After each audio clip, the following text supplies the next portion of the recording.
Can you imagine the most powerful black judge in the country facing a racist detention?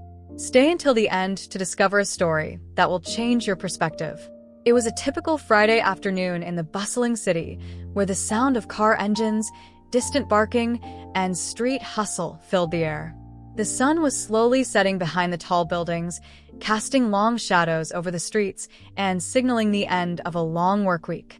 Judge Maya Lawson, a respected figure in the legal community, was finally heading home after another demanding day at the courthouse. Known for her sharp mind and firm stance on justice, Maya had built a reputation for being both compassionate and inflexible when it came to upholding the law. As she drove her sleek black sedan through the quiet suburban streets leading to her neighborhood, her mind wandered to thoughts about her family. Her daughter Simone had just returned from her first year at college, and they had planned a weekend filled with quality time together. The excitement of seeing Simone's face again, listening to her stories, and sharing moments after the hectic months warmed Maya's heart, but that warmth was about to crumble. Just as Maya was passing through a familiar intersection, her rearview mirror lit up with the flashing red and blue lights of a police car. Her heart raced, and her thoughts snapped back to the present. She quickly went through her mental checklist. Seatbelt fastened, speed limit respected, complete stop at the intersection. She hadn't done anything wrong, but the unease that always seemed to accompany interactions with law enforcement began to take hold. She was no stranger to the reality that being a black woman, even a judge, did not exempt her from the prejudices and injustices that plague society. Taking a deep breath, Maya pulled her car over to the side of the road, her fingers gripping the steering wheel tightly as she waited. She glanced at the officer approaching through the side mirror. A young man with an air of arrogance in his stride, his hand casually resting on the grip of his pistol in its holster. He stopped next to her window, looking at her as if he were assessing her. "Good afternoon, officer," said Maya, keeping her voice calm but firm. "Is there any problem?" The officer, whose badge read R. McNair, did not respond immediately. Instead, he gave her a long, scrutinizing look before speaking. "License and registration," he demanded, his tone cold and distant. Maya, familiar with the procedure, handed over her documents without hesitation. She had nothing to hide, but as McNair examined her license, his eyebrows raised slightly. Judge Lawson, his tone softened, but only a little, and his gaze shifted from the document to the car she was driving. There was a moment of hesitation before he continued. "Do you know why I pulled you over?" Maya held his gaze firmly, feeling the shift in his behavior. "No, I'm not sure," she replied. "Can you tell me?" McNair smirked disdainfully, clearly enjoying the power he held in this situation. "You were speeding and didn't make a complete stop at the rear intersection." Maya frowned, knowing she hadn't been speeding and that she always made a full stop at intersections. But arguing would probably lead to nothing. She had seen this scenario too many times, even from the bench. "I understand. I must have been distracted," she replied, keeping her tone as composed as possible. He seemed momentarily surprised by her calmness, perhaps expecting anger or resistance. His eyes scanned the interior of her car, looking for any excuse to escalate the situation. After a brief pause, he made a decision. "Get out of the vehicle," he ordered abruptly. Maya's heart skipped a beat. "Is this necessary, officer?" she asked, the tension now clear in her voice. "Get out of the vehicle now," McNair repeated more forcefully this time. Reluctantly, Maya unbuckled her seatbelt and exited the car. Standing next to the hood, she watched as McNair began meticulously searching her vehicle, opening compartments, looking under seats, and inspecting the trunk. Her thoughts raced. Was this really about a minor traffic violation or something else? Was this because she was a black woman driving an expensive car? The familiar knot of injustice twisted in her stomach. Minutes passed, and McNair found nothing. He returned to her with an irritated expression as he handed back her license and registration. "You are free to go," he mumbled softly. Maya, although relieved that the situation had ended, felt a burning anger simmering beneath her composed exterior. She had done nothing wrong, and yet had been treated with suspicion and condescension.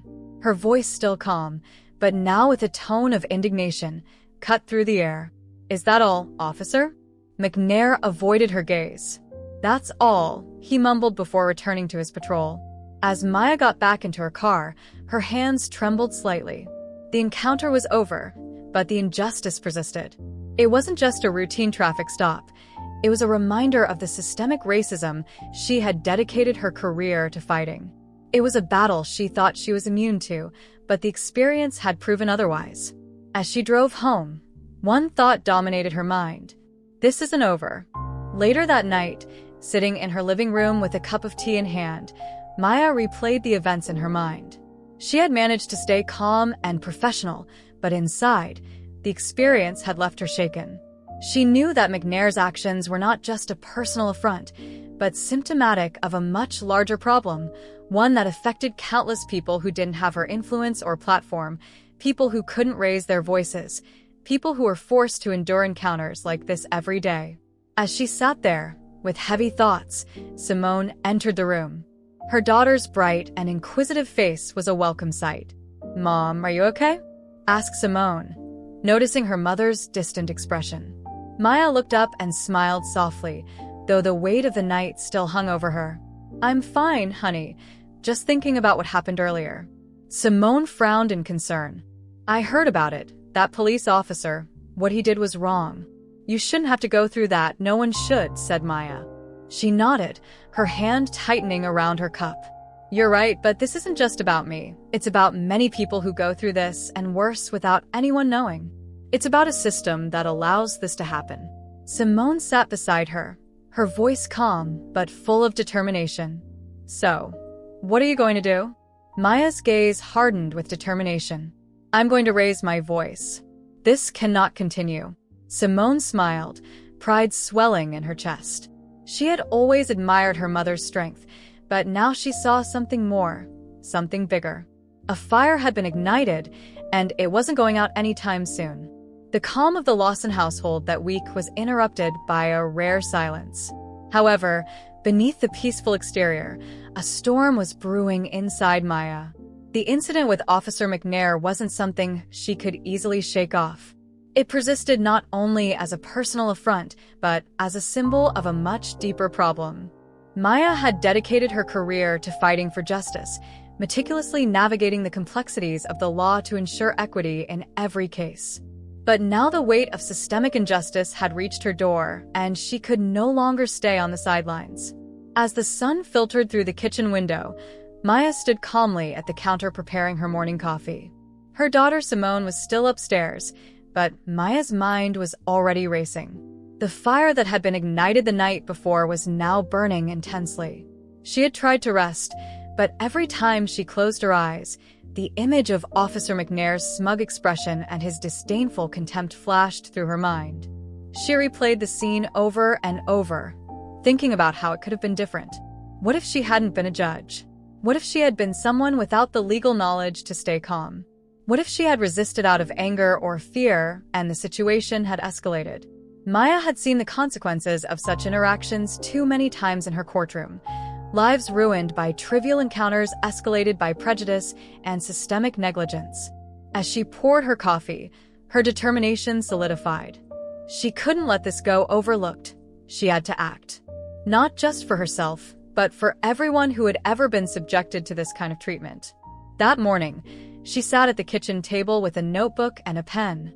Writing always helped her clear her thoughts, and today there was much to clarify. She began jotting down her ideas, starting with a complaint she would file against Officer McNair. But this wasn't going to be a simple complaint. It would be the beginning of something bigger, something that could ignite change. A few hours later, Simone descended the stairs with sleepy yet curious eyes. She noticed her mother deeply focused on her notebook. "Mom, you got up early," said Simone, sitting down in front of her. Maya looked up, her face full of determination. "I couldn't sleep. I've been thinking about what happened, and I've decided something."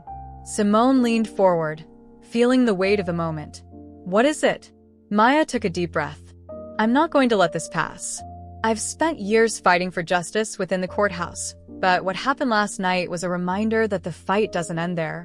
The system we trust to enforce the law is broken, and it's time for someone to speak out." Simone nodded, though the worry in her eyes hadn't entirely disappeared. "Mom, I know you're strong, but this is getting so big," said Simone, shifting her phone with a frown. "People are being so cruel." Maya glanced at her daughter's phone and saw the comments on the screen. "That's what happens when people face uncomfortable truths. They react violently because it's easier than acknowledging what's really happening," said Maya. Simone put her phone back down on the table. "I know, but it still sucks. You don't deserve this." Maya smiled gently, reaching across the table to squeeze Simone's hand. "I've been through worse, trust me. And I knew what I was getting into when I filed that complaint. The important thing is we don't let this discourage us. If I give up now, what kind of example am I setting for you for others who might be watching?" Simone nodded, though the worry in her eyes hadn't entirely disappeared. "I hate seeing you break down. You're doing something good, something important." "I know," said Maya, her voice firm. "And that's why we keep going. I'm not backing down." After breakfast, Maya's phone vibrated again. This time it was an email from one of the news agencies that had requested an interview. They wanted to publish a piece that focused not just on the traffic stop, but also on Maya's career and her broader fight for justice. It was the perfect opportunity to change the narrative and take control of the story before it got out of hand. She accepted the interview, knowing it would be her chance to speak directly to the people who had so easily dismissed her experience. But she would have to be careful. Every word would be scrutinized, every statement dissected. This was no longer just about her. It was about the message she was sending to an entire community. 2 days later, the interview was scheduled. Maya sat in an elegant studio downtown, the bright lights and cameras focusing on her. Across from her was the reporter, a woman named Naomi Reed, known for her fair and thoughtful journalism. Maya had chosen her carefully, wanting someone who would handle the story with care and integrity. Naomi began the interview with the usual courtesies, asking Maya about her background, her path to becoming a judge, and her reputation as a strong advocate for justice. Maya responded confidently, keeping her answers measured and professional, but then the questions turned to the incident with Officer McNair. "Judge Lawson, you filed a formal complaint against Officer Darren McNair, accusing him of racial profiling and misconduct during a routine traffic stop. Could you walk us through what happened that night and why you felt compelled to take this step?" Maya took a deep breath, her hands folded neatly in her lap. She had rehearsed this with Marcus, but now that the moment was here, the weight of it felt heavier than she had expected. It was a routine traffic stop, but the way Officer McNair handled it was anything but routine. "It started the moment he approached my car. His behavior was aggressive and condescending. He accused me of speeding and not stopping at a stop sign, neither of which I had done. When I explained that I hadn't done anything wrong, he demanded that I exit the vehicle and search my car without cause. A nice car at night? And this isn't just a personal complaint, it's a systemic issue," said Naomi, leaning slightly forward. "So, what do you hope to achieve with this complaint? What changes are you seeking?" "I want accountability," said Maya firmly. "Not just for Officer McNair, but for the entire system that allows this kind of behavior to go unchecked. Police officers are entrusted with incredible power, and with that power comes responsibility. They should be held to the highest standards. If we allow them to treat people this way, especially people of color, without consequences, then we are complicit in perpetuating injustice." The interview continued for another 20 minutes, with Maya laying out her case clearly and thoughtfully. When it was over, she felt a sense of relief. She had said what she needed to say, and now the public would hear her version of the story in her own words. The next morning, the interview aired, and the response was immediate. Social media lit up with reactions, many of them supportive as people rallied behind Maya's call for justice. The tides were beginning to turn, and the narrative was shifting in her favor, but along with the support came the inevitable negative reaction. People accused her of seeking attention, of trying to stir controversy where there was none. Maya knew this would happen. She had prepared for it, but now, with the public watching and the internal affairs decision still pending, the stakes felt higher than ever. This was no longer just a personal battle. It was a fight for the soul of a system that had been broken for far too long. As the storm gathered around her, Maya remained resolute. She had spent her career defending the law, but now she was fighting for something much bigger. Justice, not just for herself, but for an entire community that had been silenced for too long. If this video has helped you connect more with yourself and inspired you on your growth journey, hit the like button and subscribe to the Vidasta Inspiration channel to discover more stories that will fill you with motivation and hope. I would love to hear your thoughts, so leave a comment telling me how this story has impacted your life or what reflections it has left you with. And if you believe this message can inspire someone you know, share it with your friends so they too can find inspiration and purpose in their lives.